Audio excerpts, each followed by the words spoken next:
It's hard not to explode. My mother is manipulative. She gaslights. She is very passive aggressive. She's always a victim, always. And she has a knack for kicking up dust when there's nothing to fight about, when there's nothing going on. She has to make everything a problem.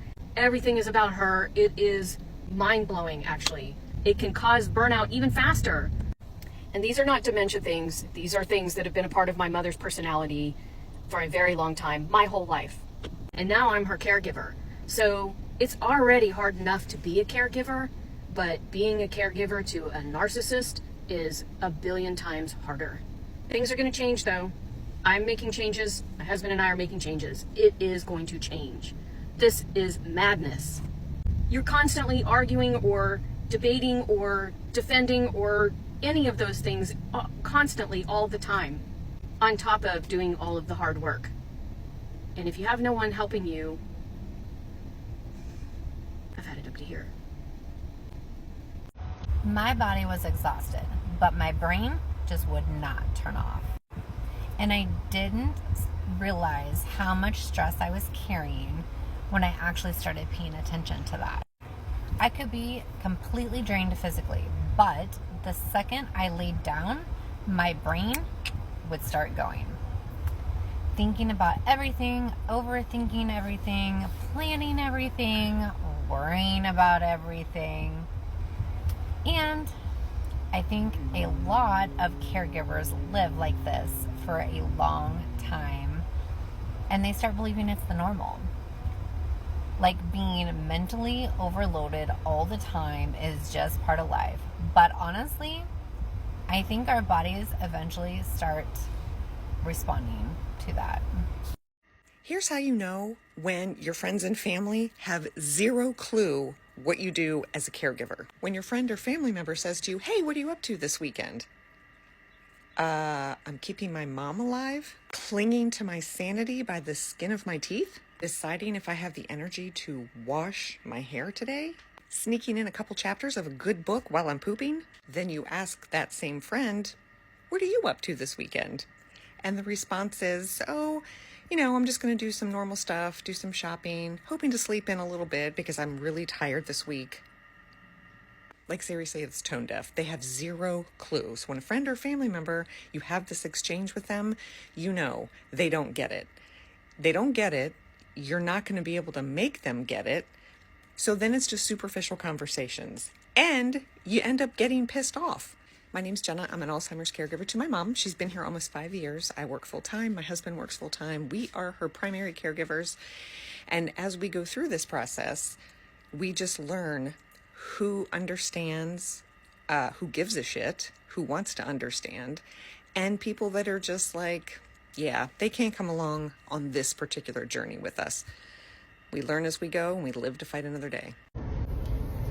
If you're a caregiver living with severe burnout, you're not alone. I'm right there with you. 18 years my wife has had Parkinson's disease. The last 5 have been really rough. Tell me if this sounds familiar. You got up this morning, you had to get your spouse or whoever you're caring for, you had to get them ready. In my case, I had to get her first round of medications going. And then I had to get myself ready for work. I got to get in the shower, get her washed up, get her clothes on, get her in her couch or her little spot on the couch so that she's ready for her in-home health aide when they show up. And then I got to get my ass out the door to get to work, running through traffic. For whatever reason, it's bad today because probably another accident. And then I realized I forgot my damn wallet. Because why? I'm running on fumes, man. It's hard to freaking sleep. I go to bed late, I wake up early, and my mind races all the time. Burning the candle at both ends because you go to work, you work your ass off all day, and you come home going right into work, taking care of your loved one. That's just the life we have. It's not the life we wanted, but it was the life we were given. So what do I do in these particular days? I make it a point every single day on my way to work to stop. I pull off into a parking lot and I give myself 20 minutes to just sit in a quiet car and meditate. Find one thing you can do during your day to just give yourself, even if it's only 20 minutes, give yourself 20 minutes. I love you. You're not alone. I created Held Light to remind those of us that are walking in the dark, all we need is one little light at our feet to show us the way.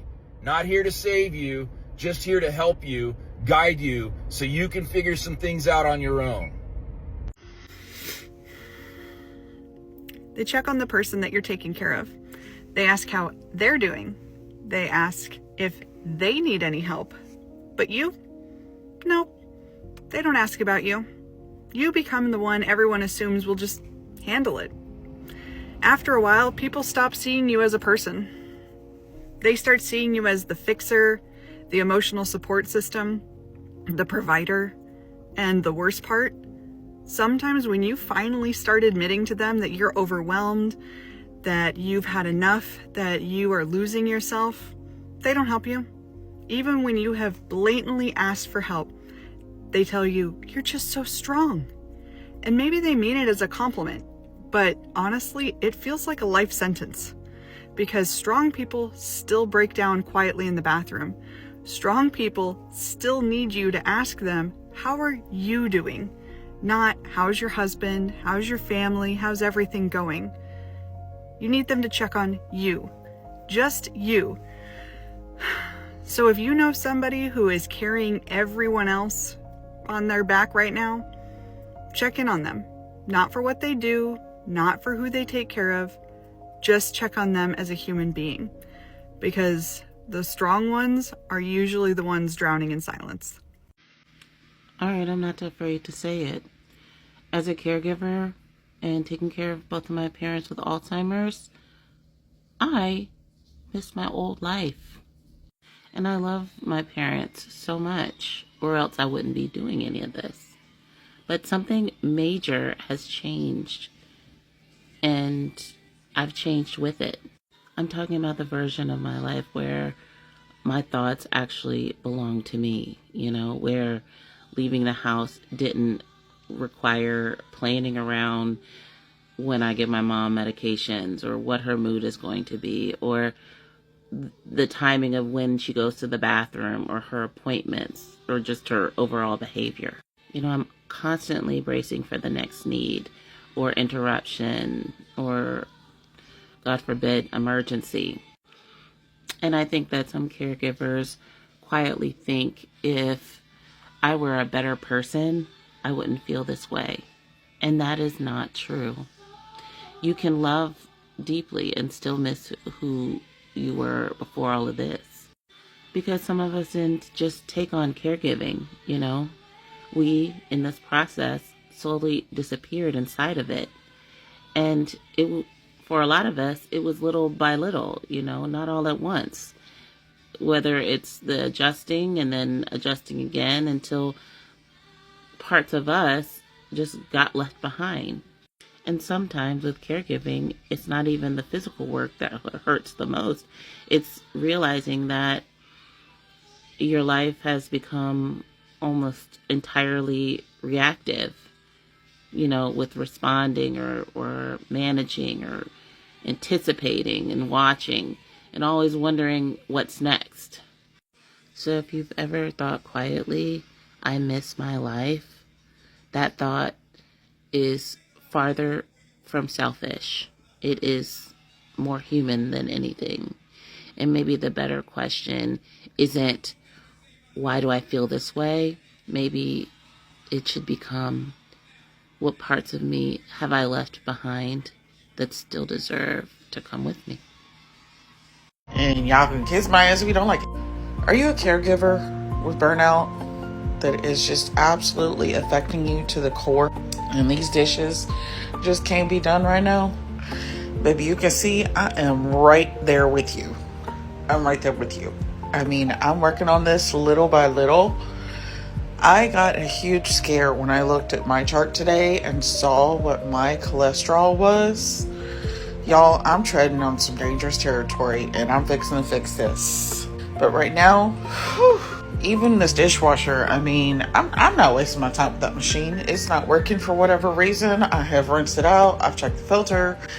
It does not wash dishes good. Not like washing by hand. And I do wash by hand. I got a really fancy smancy dish drain over there that I got off of TikTok and I love to pieces.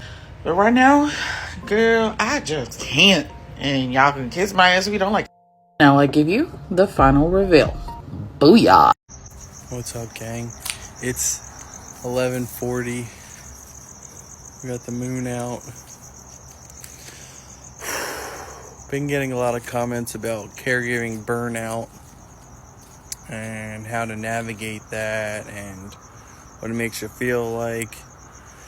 And I gotta say that mine mainly comes from lack of sleep, being interrupted when I nap, being interrupted when I sleep. You know, it's just like every 2 hours, and I should go to bed earlier, but my free time is my free time, and that's like 9 to midnight or 1 o'clock or 2 o'clock, and it all depends on if I want to wait for him to call for me, or do I just stay up? Do I sleep and then know I'm gonna get woken up?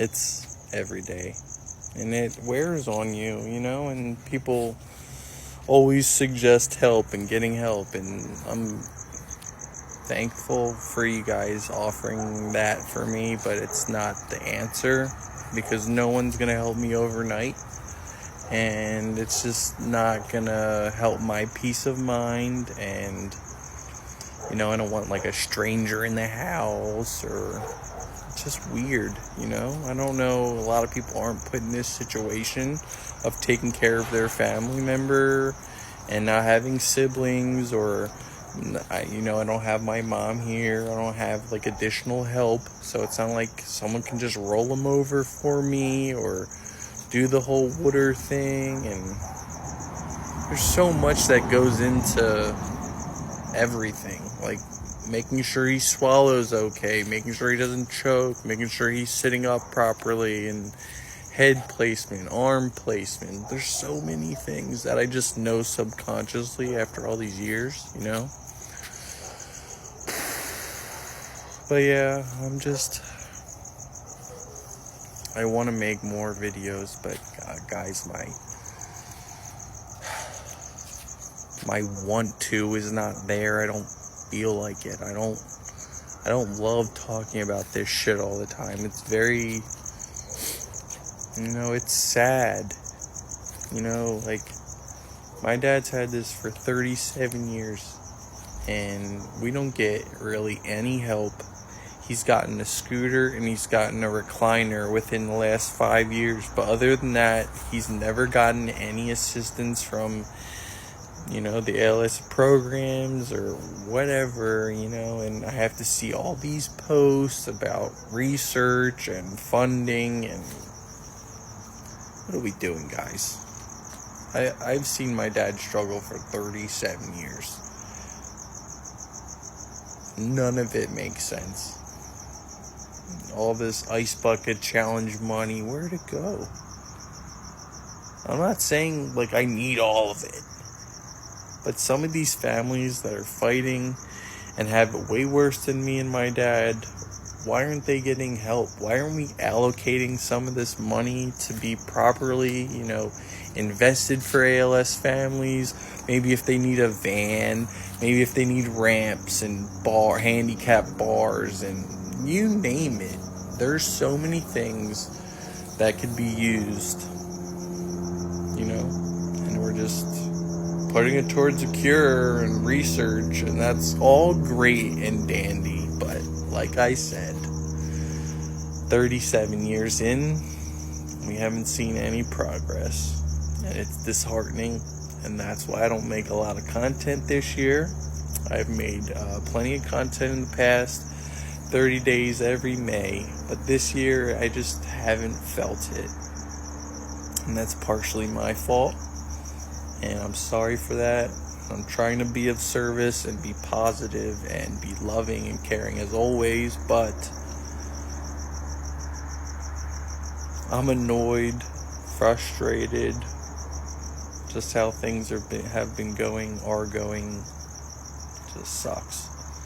But I know you guys are in my corner. I know you guys can relate. If you guys are going through caregiver burnout, breathe. Do things for yourself that just take time. Like for me, taking a shower with music is very healing for me. So Find your healing. Find things that make you happy. Comment below how you're dealing with your burnout. And I'll catch up with you guys later. Cheers. Caregivers will tell you. They'll tell you that their friends don't come around so much anymore. And they suffer. And they are isolated. And they have thoughts that make them uncomfortable, like, I wish my mom would die and this was all over with. And some people develop resentment towards the person they're caring for. They understand those feelings. They feel those feelings. And they know that even though you feel awful for having them, that those thoughts are coming from a place of distress and sadness. When Marilyn was dying and I went to visit her, it was painful to see her in her condition.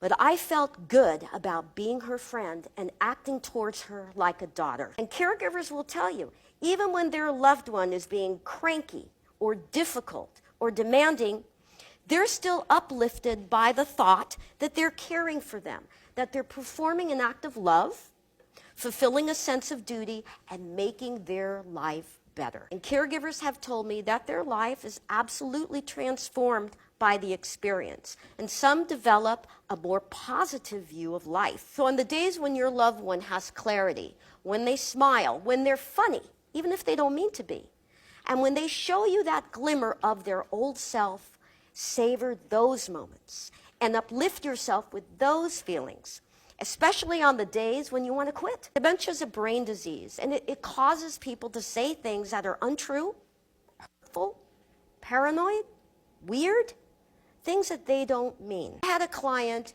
whose wife accused him of cheating on her with her caregiver, and he was shocked by that. But when I was able to remind him that paranoid thoughts are part of Alzheimer's disease, he no longer took that personally. And on that day, you will need to remind yourself, don't take it personally. For the people in the trenches of day-to-day caregiving, respite means completely getting away from the caregiver situation for at least 20 minutes a day. And this is non-negotiable.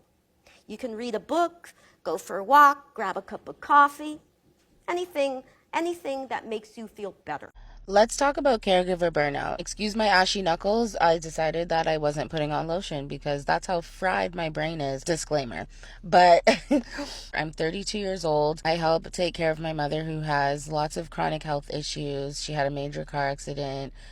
She has long COVID, all these things, right? Sometimes the burnout can be so real, and for me anyways, it's not really a physical burnout, it's more of a mental.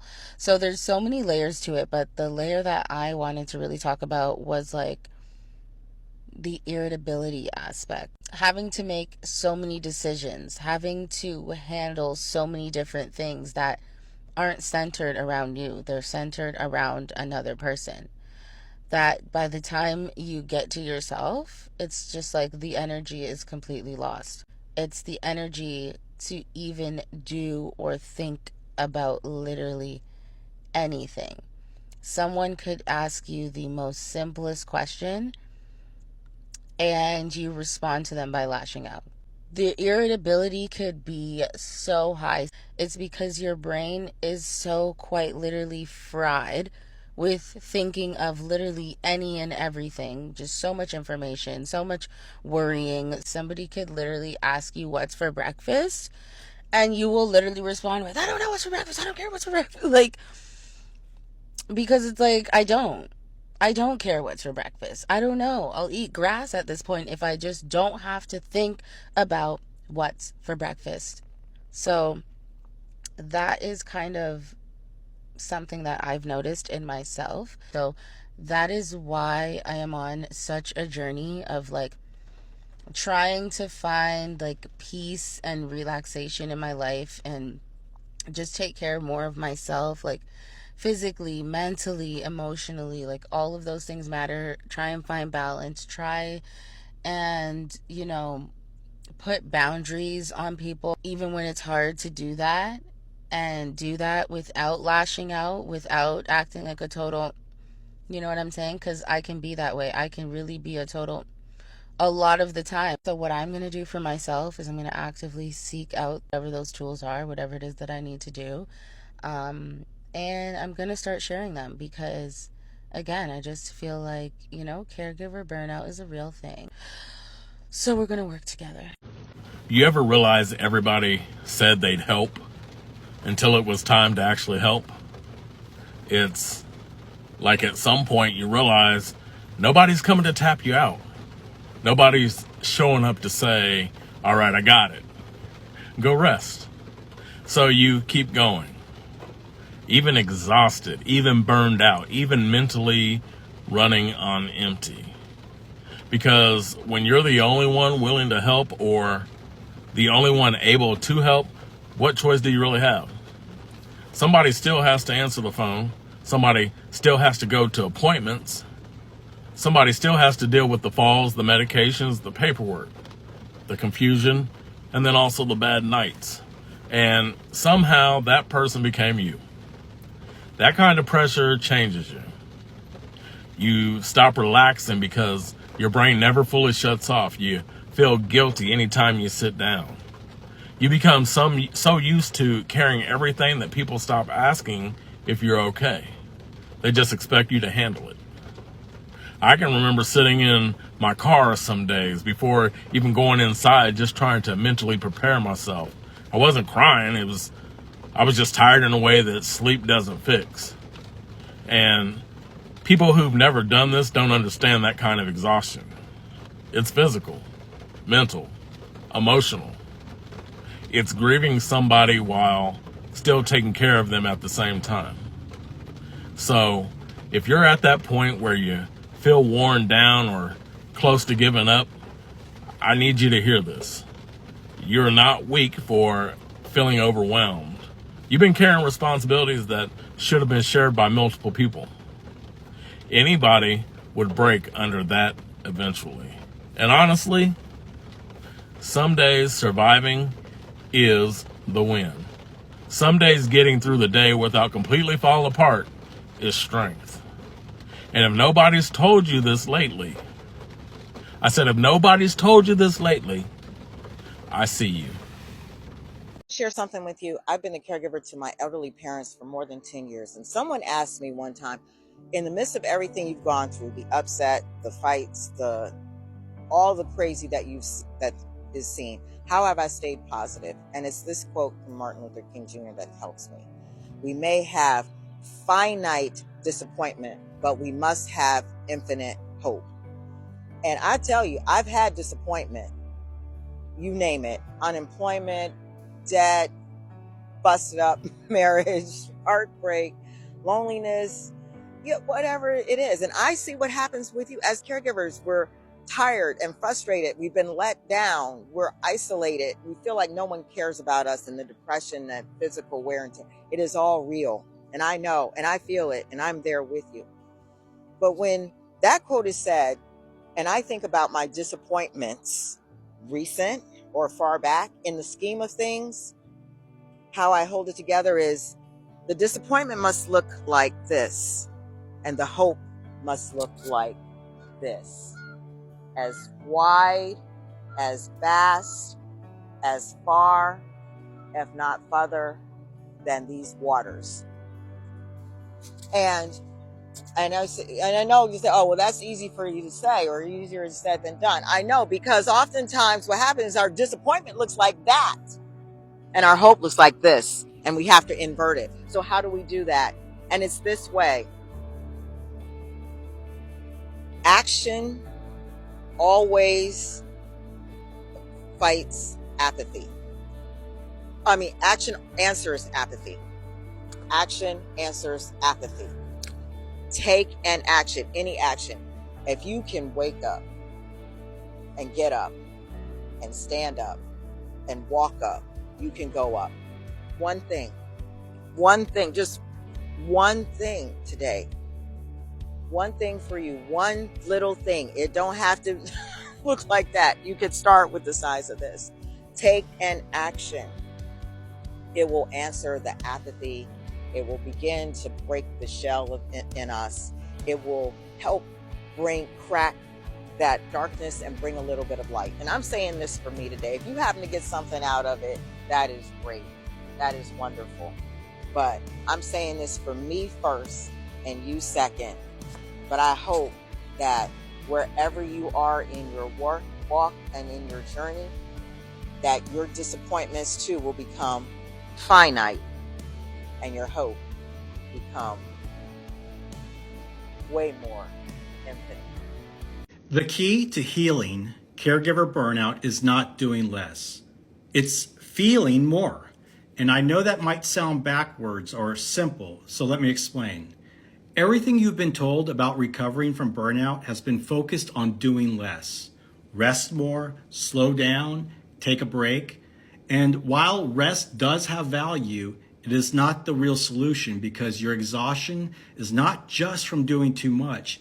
It's from holding too much inside.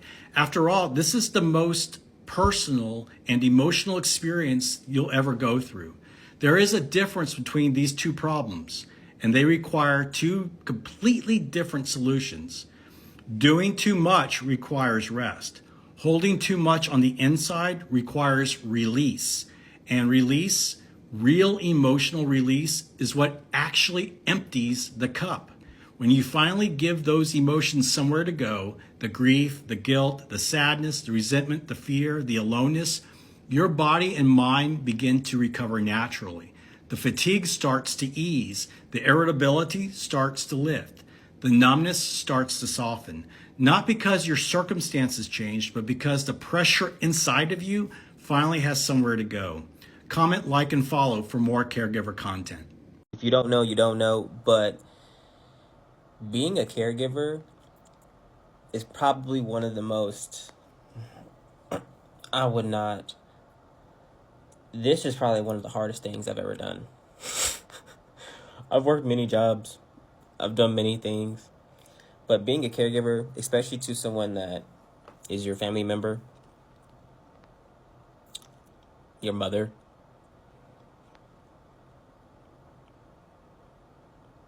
every day I grieve. Every day I grieve while doing a job. Every day I grieve taking care of the person I'm grieving. Every day I'm sad. Every day I'm tired. Every day I'm exhausted.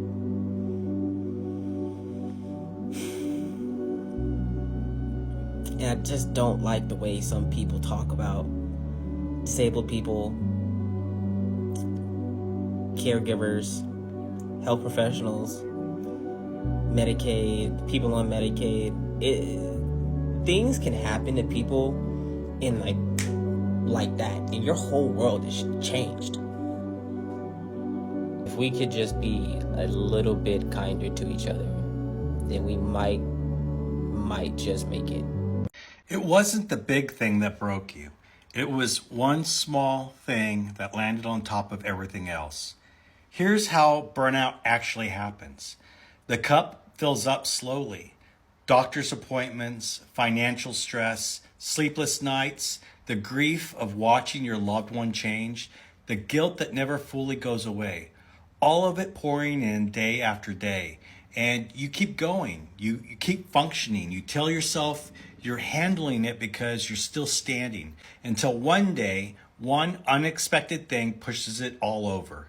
Maybe it's a phone call in the middle of the night. Maybe it's a sibling's criticism after they haven't helped one time. Maybe it's something so small you can't even explain it to anyone. But that one drop lands in a cup that was already completely full, and everything spills over. Your patience is gone, your body gives out, your thoughts scatter. That moment, that is not weakness. That is a cup that needs emptying a long time ago. Comment, like, and follow for more caregiver content. Can I share something with y'all tonight? I don't even know where to begin. It's been one hell of a week, one hell of a year, and it's only day 2.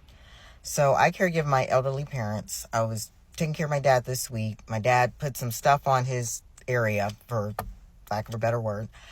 It was irritant, and he was upset about that. Tried to get it off of him and everything. He was still complaining. New Year's Eve, was in urgent care, trying to get it addressed, spoke to a doctor. Doctor prescribes antifungal medication and get him home. He complained the whole way there, all the way back. And then refused to use the medication because it has like athlete's foot. It's the antifungal thing, but he didn't want to do it because of that. So he insists it's the wrong medication. Today I had to do my job, get my mom to her appointment, make sure my dad was still okay, even though he was at home alone, and run an errand for them. I get back in, and from picking up their dinner, my dad is screaming a blue streak, just yelling. I can hear him from downstairs, cussing, swearing, everything. And thank God my daughter went and gave him their dinner so I didn't have to deal with them. And she said, yeah, he's so upset. He don't want to use that medication. And he's just yelling and screaming about it, Mom. I said, that's it. I can't do this. I called my sibling and said, look, you got to come over here right now and deal with this. I am not going to get screamed at because it's not going to end well. I'm not going to go down there and deal with these people today. And I said, you got to come tonight. And he was like, well, I've been sick. And I was like, I understand that, but if you can feel up to you got to come and take care of this. I can't enter into this situation. That's it. So at first he relented and said yes. And then later he called me back and he said, well, how do you feel if I just, what do you think of this plan? If, I come tomorrow and when they wake up and deal with it. I said, if that's what you want to do, that's the best you can do. That's fine. He said, well, I don't want to get them to put a mask on. So he was a double mask, whatever. So put a mask on and he'll come to tomorrow. And he said, well, I said, but I'm not dealing with them tonight. You call them, you tell them plan, I'm out, I'm gone. They're not going to see me till tomorrow.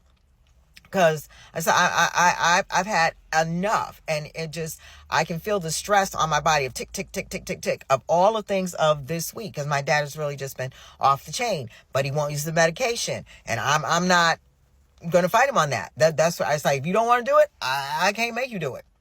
My stuff is fine, but I've just, when you talk about, as you can tell, I'm at explosive level here. Caregiving is just, I said it earlier, it sucks. This is a bitch. It just is. All right, I got that off my chest. So how are you dealing with the stress of taking care of your aging parents, all that goes along with that, whether or not you are physically taking care of them, if they're in a facility and you're just facilitating everything that goes along with it? How are you dealing with your stress? I've been doing this for about 4 years now, and I do all the things that you're supposed to do. I go on the walks, I spend time with my dogs, I meditate, I read, I exercise. I don't recognize the person I am now. I don't remember what my life used to be like. So when people say, you seem a little harsh, I am. I'm tired. I'm really tired. I'm tired of making decisions that will affect outcomes for them. I'm tired of juggling the finances of, will we make it? What does that look like? Making sure they don't get taken advantage of, because that was a huge role for a while that I had to take care of, where senior fraud's huge. People were coming for their money, and I was constantly just playing defense. I'm tired. I don't know what my life used to look like. If you have the privilege of having endless quantities of money and can pay people to do everything, that's absolutely wonderful. I've watched some of my friends have no worries about money, and the way they handle these situations look different than the way that I handle situations. Yes, I'm on the defense because I'm worried about money. It puts a different perspective on what's going on in our situation. How's everybody else doing? Because I can say some days I'm not doing well. I share my journey on here so other people can understand what it may look like when you end up with aging parents, and what this may look like for you personally, for your marriage, for your work-life balance. There's no balance. There's no balance. You're 100% doing. There's never a moment that's 100% to yourself, and when there is, you feel guilty about it, and you keep doing that over and over and over again. Yes, I know I should be reducing my stress. But when you're 4 years in, you're just in fight or flight. That's pretty much where you're at this point in time. This goes out to all the people who are dealing with this right now, and especially the ones that are physically doing the work, because I don't know how you people are keeping it together. I'm going to keep sharing my journey on here, and I hope it helps somebody. Here's 7 signs you might be in burnout if you're an autistic mom, dad, parent, grandparent, etc. Number 1, you're exhausted. This is not, I need to take a nap. This is, I don't have the energy to breathe. Number 2, you're getting a little snappy with your kids, with your spouse, just with people in general. Spam callers. The spam callers deserve it. That's because burnout makes patience absolutely impossible. Number 3, loss of joy. Nothing brings you joy anymore, so you kind of are depressed, and you don't want to read that book, or you don't want to watch your favorite TV show. You just want to be. That's honestly because you don't have the energy, quite frankly, to process anything. Number 4, emotional numbness. You're dead inside. There's just nothing there. You have nothing to give. You're not even a person right now. You're living outside your body, basically, just watching everything happen. That's because your nervous system has been through so much. Basically like a soldier at war on the field getting shot at. You have PTSD probably. Number 5, you're going to get sick more often. You're going to have headaches. You're going to get colds. Your immune system is 0. Your body's just trying to make it through the day, make it through the next few hours. Number 6, self-isolation. You just want everybody to leave you the heck alone. You want to breathe. You want just silence. So that means no interacting with family or friends or going to events. You just need to be. And number 7 is the spiral of guilt. You feel guilty for the exhaustion, for all the things I just listed. You feel guilty for feeling like you're not meeting your kids' needs. You don't know how to get them to eat a new food. You don't know how to get them to not have a meltdown in the grocery store with like 5 other strangers behind you looking at you like you're the worst parent in the world. You feel guilty for just, I don't know, maybe even that they were born this way. It's not your fault. And you're not a bad parent. And burnout doesn't mean that you're failing. It just means that you've been pouring into everybody else's cups and not your own. So take the time to reset. If you can find just an hour a day or a time to like have peace, do a prayer, whatever you need to do, watch your favorite show, just veg out, eat your favorite snack, do it. Just make time for you. I would often escape to my car. Nobody would even know where I was at. Didn't go to the bathroom because people could get in the bathroom. So I went to my car. I would just sit there in silence. I would say a prayer, and I would just take some breaths and just chill, or listen to a worship song, or maybe a rage song just to get my feelings out. You can only help your child if you're on your game and you're that person that they need. And just know there's a whole village of us right behind you going through the same thing, and you're not alone. I'm just trying to make it through the day. My skin is wilding. I have patches to help with my dark circles from no sleep. And I just want to say, caregiver burnout is real. So please take time for yourself, even if it's 5 minutes, 10 minutes. Take a walk, take a bath, drink a cup of coffee, drink a cup of wine. Do what you need to reset. Let's talk about a hard reality about caring for aging parents that no one wants to talk about. Sometimes you get resentful, sometimes you get angry, and sometimes you start to hate the situation. And you hate yourself for feeling that way because the person you loved isn't the same person anymore. This personality shifts, or behavior changes, or brain changes, and it can feel like you're grieving someone who's still sitting right in front of you. And that messes with you. You still love them, but you resent what your life has become. You resent what their life has become, and you resent the version of them that's left. This doesn't make you a bad person. This makes you human. Caregiving burnout is real. The emotional whiplash is real. Losing someone slowly, piece by piece, it's one of the hardest things a person can go through. So if you've ever felt guilty for your frustrations, your anger, your resentment, just know this: you're not alone. This is the part of caregiving no one prepares for. And it's the part that breaks people quietly. Unpopular opinion, but I refuse to feel guilty about these 3 things as a full-time caregiver to my husband with dementia. Number 1, turning down invites to go out with anybody, anywhere, because it's very difficult leaving the house with someone with dementia. Number 2, ordering takeout or delivery because it's easier when he says he doesn't like the food. I can blame it on the restaurant. Number 3, scheduling doctors, nurses, and therapy appointments around my schedule, not theirs. Now, this is a new journey for me. I'm learning as I go. Oh, and bathing. What is up with them not wanting to shower? I know it's some sort of sensory thing, but a heads up really would have been nice because nobody sat me down and said, hey, at some point your husband is not going to shower and you're going to have to deal with it. And it's going to be a fight every day and you're going to lose every day. Same clothes every single day. No bathing. He wore the same outfit for 3 weeks one time. He wouldn't brush his teeth. He wouldn't wash his hands. We had to lock the refrigerator for sanitary reasons. One day you can't have company anymore, and you're spraying yourself down with Febreze, and that's what your life becomes. And we're not alone because I have kids, and I'm trying to make their life normal. And they're completely embarrassed, and everything is a mess, and it's ridiculous, and everybody's miserable. And it wasn't some sort of labor of love. No, it wasn't inspirational for us. It was like, okay, how do we deal with this? Because it completely stunks. That's what dementia caregiving was like for us. Reason 999, being a parent to a special needs young adult is hard. I'ma just say it really ain't no other way to say it, abuse. Because my daughter is 21, about to be 22, and part of her diagnosis and her autism spectrum disorder, level 3, is that she does become violent.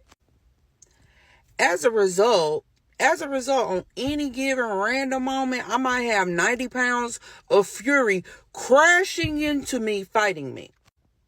But also, I ain't supposed to fight her back. And in any other situation, if she wasn't a person with a disability, they would say I was a victim of domestic violence. But instead, they out here saying they hardest battles to their strongest soldiers. I already got a beard. How strong y'all want me to be? Then, God forbid, I end up having to restrain her. I mean, when she was in high school, I got a call from the principal saying that my daughter said that I choked her because I had to restrain her. I was flabbergasted because she was in here whooping my ass. I have to record the videos in my car because if not, she might jump on me. If you're constantly caregiving and you're all stressed out, that's kind of like a mentally healthy response to what you're going through. So you're doing it well. And you're not weak for feeling the stress, and you're not weak for feeling the resentment. This is just part of the package. Okay? So you're not alone. You're doing this exactly as you should be doing it. And what you're feeling is the appropriate thing to feel based on the situation that you're in right now. Okay? So good job. Second, you have way more power than you think. You have way more power than you've been telling yourself. The smallest of boundaries, taking a drink of water, going for a walk, taking a bath, sitting down and eating lunch. Those tiny acts of self-care matter because they signal to you that your identity is not just caregiving. Your value is not just in making sure everybody else is taken care of. Your value is also in the small moments of caring for yourself. Those matter so much, and you can build from there. And third, you're not here to disappear. You don't get an award if you run yourself into the ground. You are not just a caregiver. You're a person. Even when everything seems out of control, you can find control by creating small moments for yourself.